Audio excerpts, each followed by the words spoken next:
Hey everyone, welcome back if you're already subscribed, and welcome if you are not. My name is Stephanie and I run getwellwithme.com, and I'm inviting you to get well with me, just in case it wasn't clear from the title, which I'm pretty sure it was.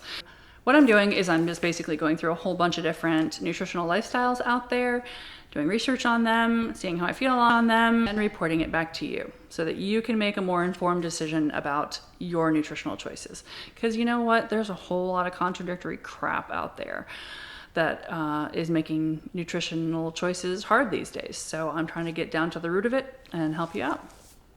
So subscribe if you have not already.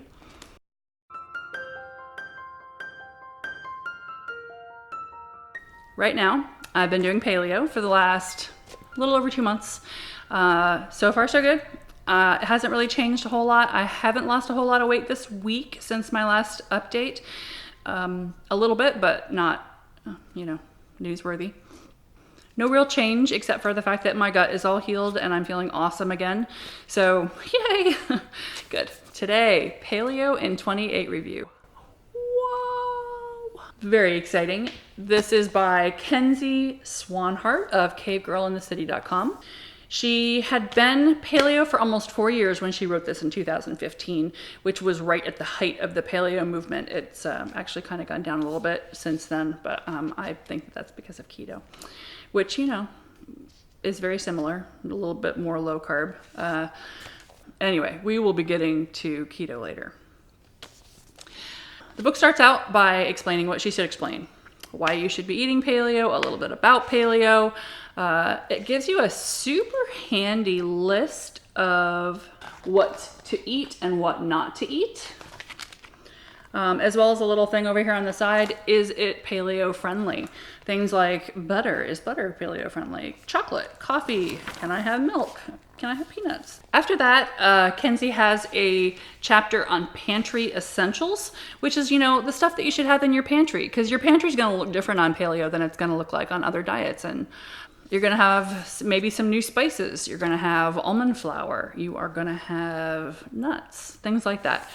So she tells you what you should have in your pantry in order to create these recipes. She also talks a little bit about kitchen tools and exercise, and then she dives right into the meal plan. The meal plan, on the cover, it says 4 weeks, 5 ingredients, 130 recipes.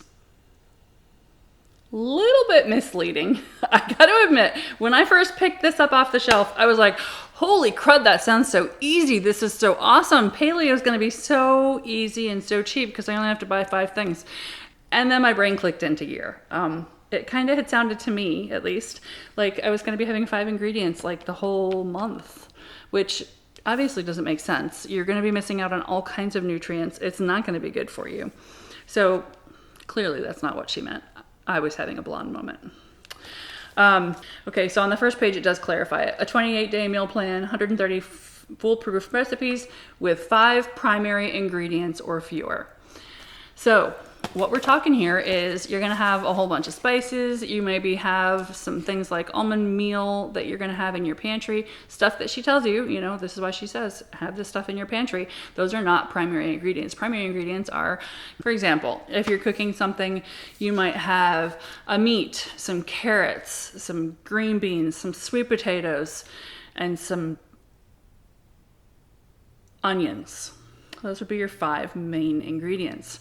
No idea what you would be cooking with that I just lifted off right there. But you get the idea, right? Okay. I gotta admit though, this little blurb definitely got my attention in the bookstore, didn't it? Did its job. It sounded so easy that even a caveman could do it. I know, paleo humor. Sorry, not sorry. So, the plan itself, very well organized, very well laid out. Week 1 menu. Week 1 shopping list. So helpful to have that shopping list. It made shopping incredibly easy that week. I've seen other meal plans that do this, and I would argue that it's really kind of an essential for any book that has a meal plan in it. And this one was 100% accurate so far as I could tell. I was only missing a couple of things when I went to go cook stuff, and I'm pretty sure that was user error. My fault. All right, so this is a week-long shopping list. This is for your entire week.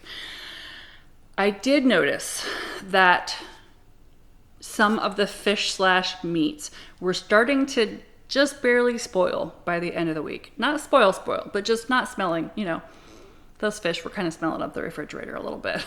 So it would greatly benefit from a separate shopping list for your protein that would break it down so that like you could get the first half of the week and then go back and get the second half of the week so that you could be cooking your meats and fish a little bit more fresh at the time of cooking. I'm not sure I've ever seen any book anywhere that does that, so she's probably just sticking to the standard. But if I wrote a book with a meal plan, that's what I would do because I did notice it. Simply adding a day in parentheses at the end of each of these actually would probably help. Then people could figure it out on their own. The recipes were fantastic. You can see that I actually went through and rated every single one of these. So if you want to know which ones were awesome and which ones were, then shoot me a comment and I'll let you know what was the best. Some of these are so good that they're going to become a staple of our household for sure.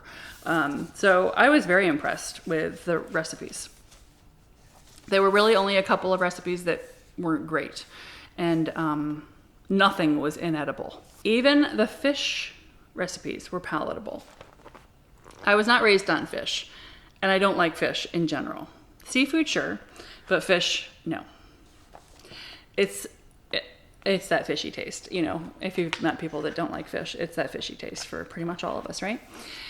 Not a fan.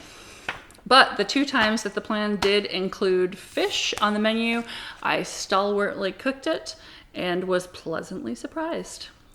Never you mind that I had some chicken wings in the fridge as a backup, just in case the fish didn't work out. I didn't need to go to them. It was okay. So both times I was pleasantly surprised, no fishy taste. I would absolutely eat them again. I also love that she had recipes for and ideas for paleo snacks. I suspect that snacking is going to be a hard point for a lot of people. We're so used to snacking on processed foods that it was nice to have some grain-free, lower carb options. The meal plan also does an excellent job of placing the harder to cook meals on the weekends. It also has lots of leftovers during the week so that if you are at work during the week for lunch, you can bring your lunch in with you, and it's frequently going to be a leftover. It also has lots of leftovers that you don't eat if you cook a full recipe, which is useful if you have a family like me. You can have enough to cook, have some for yourself later, and give it to your family that night. But it's going to be frustrating if you're doing this alone. You will have more leftovers than you can eat. So there's extra recipes in here that are not included in the 28-day meal plan. I only tried a couple of those, including a couple of the desserts. The desserts were decent. Some tasted better than others, of course. The main thing it really came down to is if it had fruit in it, it was good because the fruit was naturally sweetening the food. But the only other type of sweetener that she is allowing in this is maple syrup. And maple syrup is good, but it's not a great sugar substitute in most recipes. So if the recipe was trying to replicate something like brownies, well, okay, it's not going to taste horrible. It's going to be semi-sweet. But if you expect it to taste anything like the brownies that you're used to, you will be sorely disappointed. They don't. They're palatable and they're okay. Maybe my taste buds are still acclimating to the less sugary, but fruits are pretty sweet. So just make fruit-based desserts. Some other paleo recipes I've seen online are a bit more liberal in their use of allowed sugars and open up sugars like coconut sugar. And I presume that it's so that they can make more desserts that taste decent. I did feel like the ratio of meat to vegetables in this particular meal plan was very high.